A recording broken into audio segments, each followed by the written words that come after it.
welcome back to my channel. ඉතින් ඔන්න අද ඔයාලට විශේෂ වීඩියෝ එකක් තමයි මම අරගෙන ඇවිල්ලා ඉන්නේ. චූටි බබෙක් ඉන්න අම්මෙක් නම් අනිවාර්යයෙන්ම මේ වීඩියෝ එක බලන්න කියලා ඔයාලට ආදරෙන් ඉල්ලනවා. ඉතින් අපේ අයාන් බබාගේ අකුරු කියවන චාරිත්‍රය සිදු කරන්න අපි මේ අනුරාධපුරේ යන ගමන් තමයි ඉන්නේ. ඉතින් අපේ මගේ හස්බන්ඩ්ගේ මගේ ලොකු ආසාවක් තිබ්බා අනුරාධපුරේ රුවන්වැලි මහා සෑය ළඟ අපේ බබාගේ කවදා හරි අකුරු කියවන්න ඕනේ කියලා. ඉතින් ඔන්න අද ඒ දවස් උදා වෙලා තියෙනවා. ඉතින් මම මේ වීඩියෝ එක කරන්න ප්‍රධානතම හේතුව තමයි මම YouTube එකේ Facebook එකේ සර්ච් කරා රුවන්වැලි මහා සෑය ළඟ අකුරු කියවපු වීඩියෝස් මොන හරි තියෙනවා නම් මට අයිඩියාස් ටිකක් ගන්න. ඒ වුණාට මට හරියට වීඩියෝ එකක් හම්බුනේ නැහැ.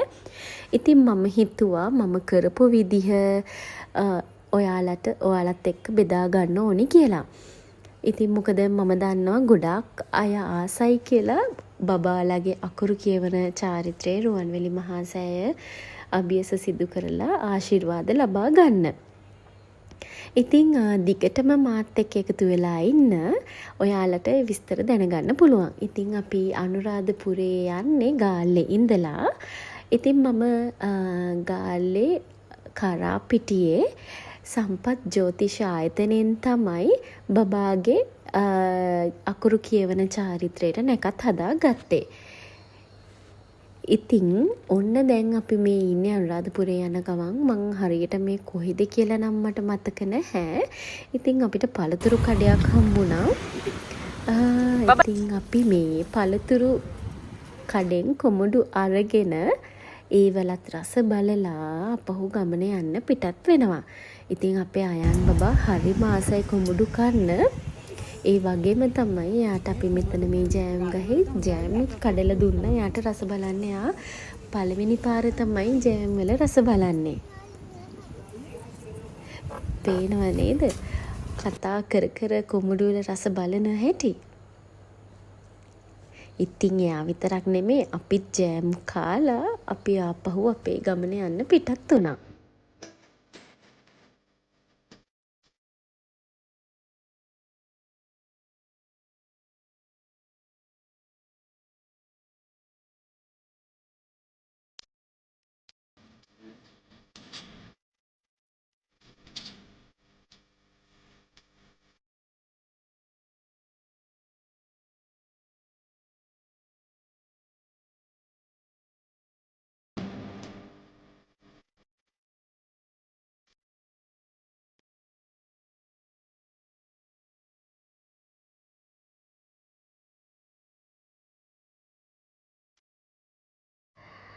ඉතින් ඔන්න ඔය විදිහට අපි අපේ නවාතැනටත් ලං වුණා.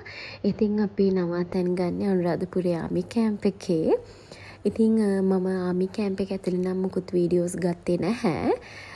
ඉතින් අපි උදේ 11 විතර වගේ වෙනකොට අනුරාධපුරේට ආවා. ඇවිල්ලා රෙස්ට් කරලා ලන්ච් එක අරගෙන ඊට පස්සේ අපි ආපහු හවස ජයසිරි මහ බෝධියටත් ඊට පස්සේ රුවන්වැලි මහා සෑයටත් යන්න හිතාගෙන තමයි ඉන්නේ.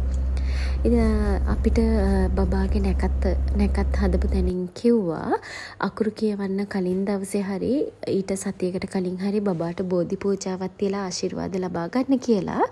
ඉතින් අපි හිතුවා අපි අනුරාධපුරේ කලින් දවසේ යන නිසා ජයසිරි මහ බෝධිය ළඟට ගිහිල්ලා එතන බෝධි පූජාවක් කරලා බබාට ආශිර්වාද ලබා ගන්නවා කියලා.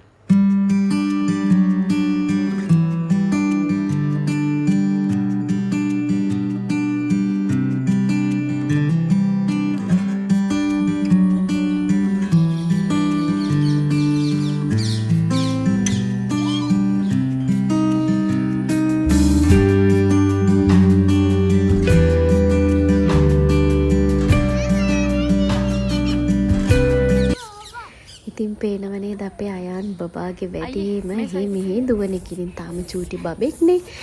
ඉතින් එයාට ඉඩක් හම්බුන ගමන්ම අපේ අත්වල ඉන්නේ නැහැ. එයාට ඕනෙම දුවන්න. ඉතින් ඔන්න ඔය විදිහට අපි ජයසිරි මහ බෝධියත් හොඳට වැඳලා බෝධි පූජාවක් කරලා අපේ අයාන් බබාට ආශිර්වාද ලබාගෙන ඊට පස්සේ අපි මේ දැන් යන්න හදන්නේ රුවන්වැලි මහා සෑය රඳුන්ගෙත් ආශිර්වාද ලබා ගන්න.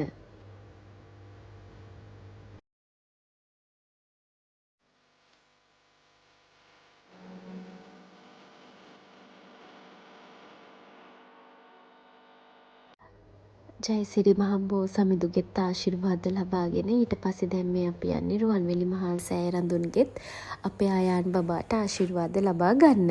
මොකද ඊළඟ දවසේ තමයි අපේ අයාන් බබාගේ අකුරු කියවීම සිද්ධ කරන්නේ. ඉතින් අපි රුවන්වැලි මහා සෑයත් හොඳට වැඳ පුදාගෙන ඊට පස්සේ අපි අපහු නවාතැනට ගියා. දැන් මේ කලින් ඊළඟ දවසේ අපි දැන් මේ ලෑස්ති වෙලා ඉන්නේ අපේ අයාන් බබාගේ අකුරු කියවන්න යන්න. ඉතින් මම එයාට නැෂනල් එකක් තමයි ඇන්දුවේ. ඉතින් ඔයාලට කියන්න ඕනේ මම බබාගේ අකුරු කියවන පොත් කට්ටලේ ගත්තේ ගාල්ල ආරාධනා බුක් ෂොප් එකෙන්. ඒගොල්ලෝ ළඟ තියෙනවා සිංහල හෝඩි පොත, ඒ වගේම ඉංග්‍රීසි හෝඩි, ඊට පස්සේ වැලි පවුරු, ගල් ලෑලි හැම දෙයක්ම තියෙනවා. ඉතින් ඒ සිංහල හෝඩි පොත ඇතුලේ තියෙනවා ගණදෙවියන්ගේ සහ සරස්වතී දෙවියන්ගේ රූප දෙකම. ඒ දෙක මම ගලවලා වෙන වෙනම ලැමිනේටින් කරා. ඊට අමතරව සැරියුත් මුගලන් පිළිම, බුදු පිළිම, ඊට පස්සේ අටපිරිකරක්, ඒ දේවල් මම හැම දෙයක්ම ගත්තේ ගාල්ලේ හංසගිරි එකෙන්. ඊට අමතරව මම අවශ්‍ය කරන කැවිලි වර්ග ටික කලින් හදාගත්තා. පළතුරු ටික ගාල්ල මහවීදියේ පළතුරු කඩෙන් තමයි ගත්තේ. ඉතින් බබාගේ අකුරු කියවන චාරිත්‍රය කරන්න තිබ්බේ උතුරු දිශාව බලලා. ඉතින් දැන් මේ අපි බබාගේ අකුරු කියවන ඒ මේසේ හදන ගමන් තමයි ඉන්නේ.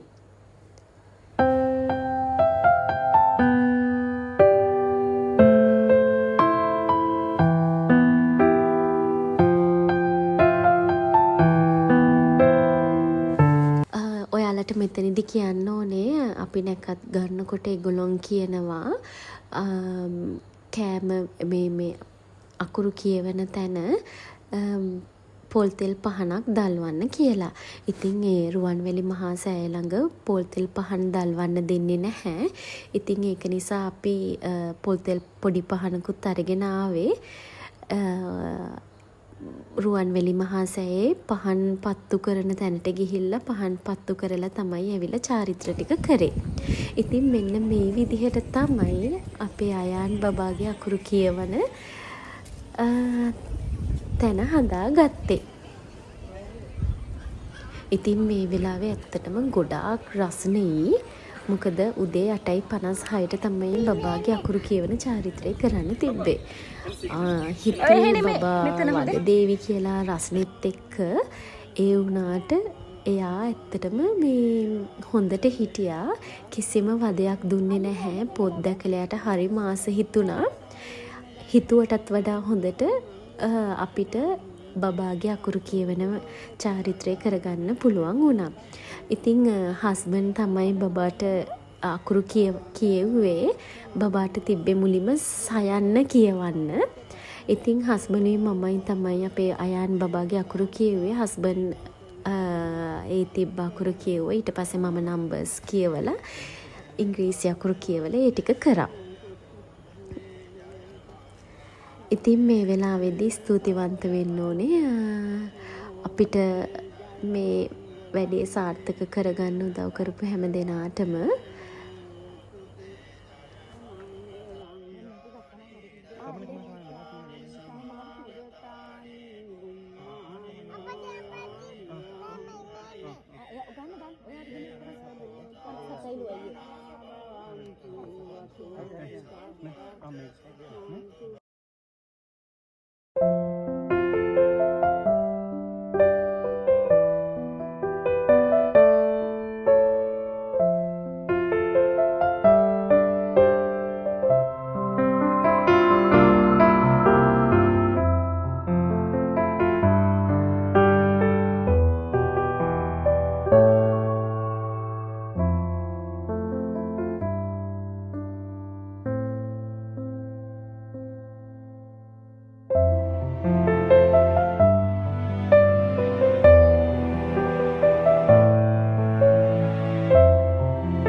දැන් බලද්දි ඉතින් ඇත්තටම හරිම සතුටුයි.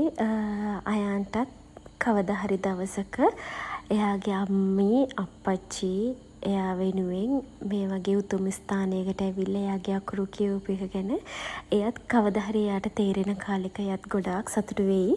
ඉතින් හොඳට ඉගෙනගෙන රටට වැඩදායී පුතෙක් වෙන්න කියලා අපි හදවතින්ම ඔයාට ආශිර්වාද කරනවා.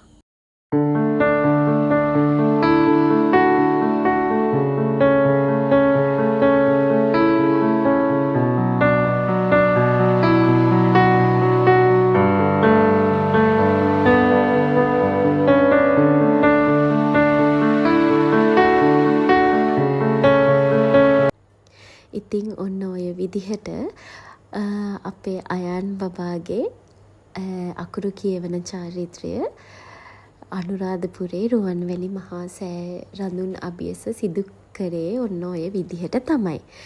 ඉතින් ඇත්තටම ගොඩාක් සතුටුයි. අපි හිතුවටත් වඩා හොඳට අපේ අයන් බබා හිටියා. අපේ ඒ වැඩේ සාර්ථක කරගන්නත් පුළුවන් වුණා. ඉතින් මම ඇත්තටම අපිට ගොඩාක් සතුටුයි ඒ වැඩේ ලස්සනට සාර්ථකව සිදු කරගන්න පුළුවන් වුණ එකට.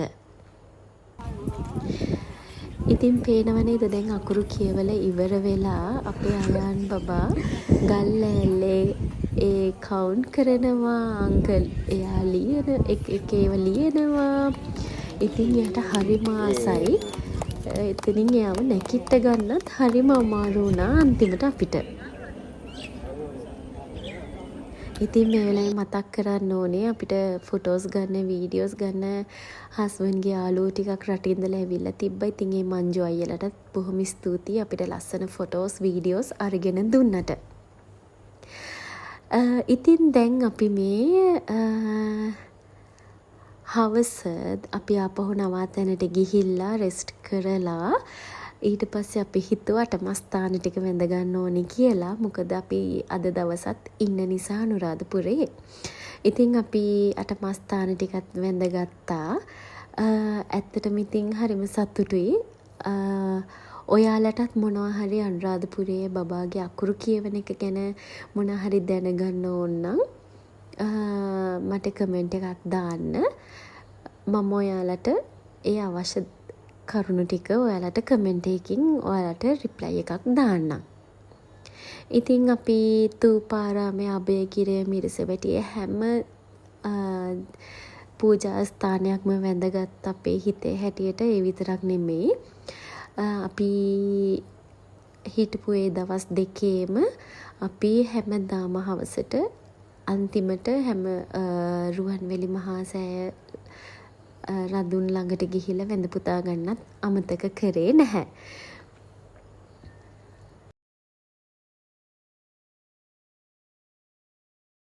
ඔන්න දැන් ඇවිත් ඉන්නේ අපි සඳහිරු සෑයත් වැඳ පුතා ගන්න. ඉතින් ඇත්තටම කියන්න ඕනේ අපේ හමුදාවේ සේවය කරන අය මේ චෛත්‍ය වටේ ජාතක කතා ඊට පස්සේ යුද්ධය අවසන් කරපු ඒ සිතුවම් ලස්සනට ඒ ගල්වල කොටනවා. ඉතින් මේ තියෙන යාලා මට නම් මේ ජාතක කතාවේ නම මතක නැහැ. ඉතින් මේගොල්ලොන් නිදි මරාගෙන මෙතන වැඩ කරනවා. මේ ඔක්කොම හමුදාවේ කට්ටිය ඉන්නේ. ඉතින් අපිටත් අවස්ථාව උදා වුණා මෙයාලගේ වැඩවලට උදව් කරන්න. ඉතින් ඔයාලත් අනුරාධපුරේ යනවා නම් අනිවාර්යයෙන්ම සඳහිරු සෑයට යනවා නම් අනිවාර්යයෙන්ම ඔයාලටත් පුළුවන් මෙතෙන්ට ගිහිල්ලා එයාලට උදව් කරන්න. මොකද මේ චෛත්‍ය වටේම මේ වගේ ජාතක කතා ඊට පස්සේ යුද්ධය අවසන් කරපු ඒ දේවල් පින්තූරයට නගලා මේ රූප ගලේ කොටන්න අවුරුදු ගාණක් යනවලු. ඉතින් ඔයාලටත් පුළුවන් නම් ඒ අනුරාධපුරේ ගියපු වෙලාවක සඳහිරු සෑයට ගිහිල්ලා ඔයාලටත් පුළුවන් එයාලට උදව්වක් කරන්න. ඔයාලට ශ්‍රමයෙන් උදව්වක් කරන්න පුළුවන්.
ඉතින් මෙන්න මේ විදිහට චිත්‍රය ඇඳලා තමයි ඒගොල්ලොන් ඒ කළු ගලට ගන්නේ. ඉතින් ආපහු ඔයාලට ආරාධනා කරනවා මේ තියෙන්නේ ඒගොල්ලොන් ගලේ සිතුවම් කරලා ඉවර වුණු ජාතක කතාවක්.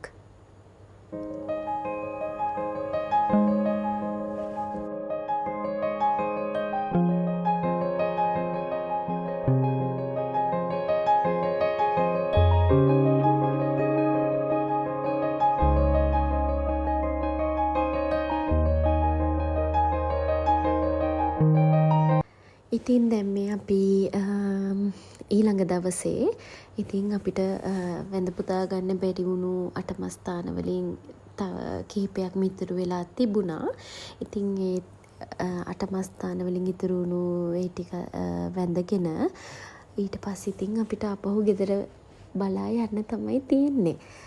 ඉතින් ඇත්තටම ඔයාලට මොන හරි මගෙන් මේ වීඩියෝ එක සම්බන්ධයෙන් දැනගන්න තියෙනවා නම් බබාලගේ රුවන්වැලි මහා සෑය අභියස අකුරු කියවීම සම්බන්ධයෙන් මට කමෙන්ට් එකක් දාන්න කියලා ආපහු ඔයාලට ආදරෙන් මතක් කරනවා. ඉතින් මම හිතනවා ඔයාලට මොන හරි අයිඩියා එකක් ගන්න ඇති කියලා කොහොමද බබාගේ අකුරු කියවන චාරිත්‍රය සිදු කරන්න කියලා. ඉතින් මේ වගේ තවත් ලස්සන වීඩියෝස් අරගෙන මම ඉස්සරහටත් ඔයාලව හම්බෙන්න බලාපොරොත්තු වෙන්න. අදට මම මෙතනින් නවතිනවා. ඉතින් තවත් දවසක ලස්සන වීඩියෝ එකක් අරගෙන එන්න බලාපොරොත්තු වෙන්න. එහෙනම් පරිස්සමින් සතුටින් ආදරෙන් ඉන්න.